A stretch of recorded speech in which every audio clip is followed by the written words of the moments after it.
Alright, so magandang araw sa inyo mga kababayan sa Luzon, Visayas, Mindanao at sa mga kababayan nating OFW sa iba't ibang panig ng mundo.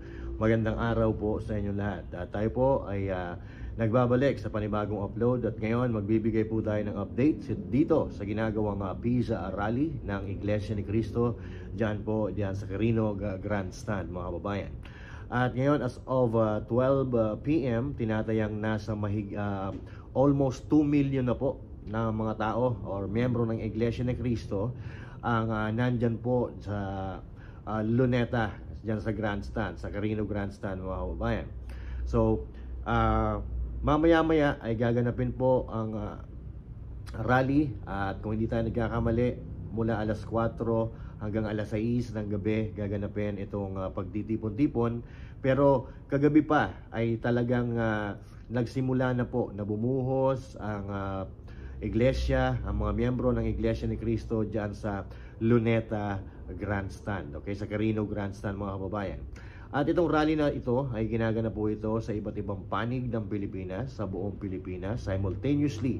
Ngayong araw po, January 13, 2025. So, ito po ang ilan sa mga pasilip na eksena dyan po sa ginaganap na INC Peace Rally dyan po sa Maynila, dyan sa Quirino Grandstand. Ito po.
At samantala mga kababayan, ang CCP complex ay naging parking area po nitong daan-daan ng mga bus at iba't iba pang uri ng sasakyan na dala nitong mga miyembro ng Iglesia ni Cristo dyan sa Luneta or Quirino Grandstand mga kababayan. So ito ay patunay ng pagkakaisa talaga ng Iglesia ni Cristo at napapansin din natin may mga tao or may mga nakikiisa din po na hindi membro ng Iglesia ni Cristo. Ito po ay wala namang kulay, no?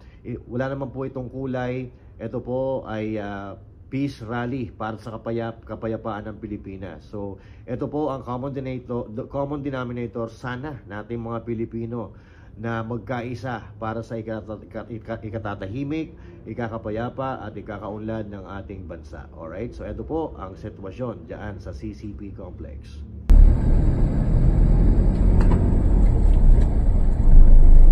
Okay, nakikita nyo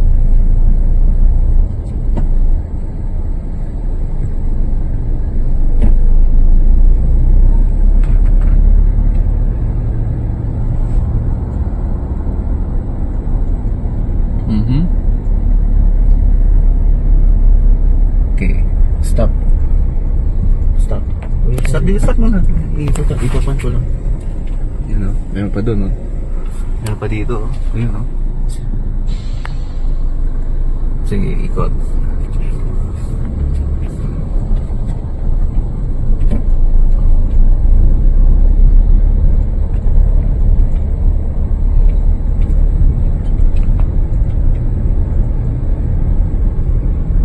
Meron pa dito yung parking ng CCP complex.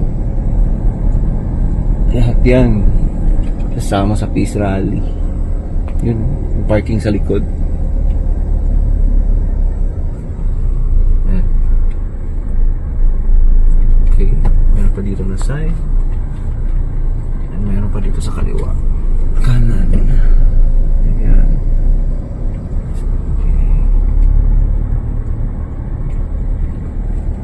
Okay. Kabilaan to.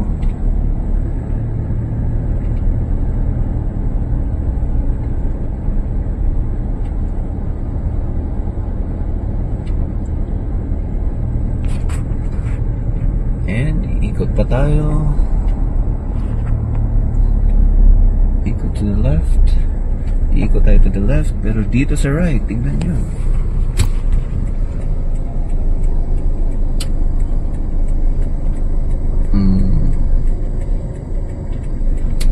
Ano pa? And dito pa.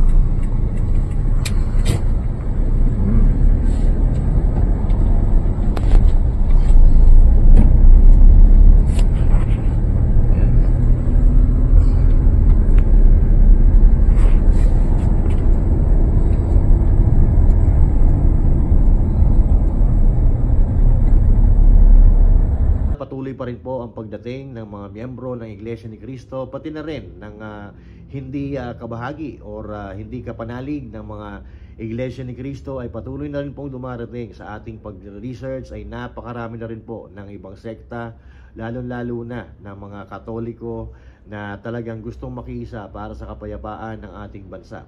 So sana naman ay maging maayos ang gagawing rally na ito, mga kababayan, at wala sanang gumawa ng hindi kaaya-ayang bagay, dahil ito po ay ginagawa para sa ating bansa, para sa kapayapaan at para sa kaginhawaan, kapayapaan at kaunlaran ng ating bansa. So maya-maya po magla-live po tayo pagdating natin doon, at mag-i-interview po tayo ng mga miyembro ng Iglesia ni Cristo, mag-i-interview din tayo ng mga hindi miyembro ng Iglesia ni Cristo, at tatanungin natin kung ano sa looban nila, ano ang ini-expect nila, at kung ano ang inaasahan nilang mangyayari pagkatapos ng rally na ito. So magkita-kita po tayo uli mamaya, mga kababayan, and once again, this is Master Drea saying thank you, God bless you all, and to God be the glory.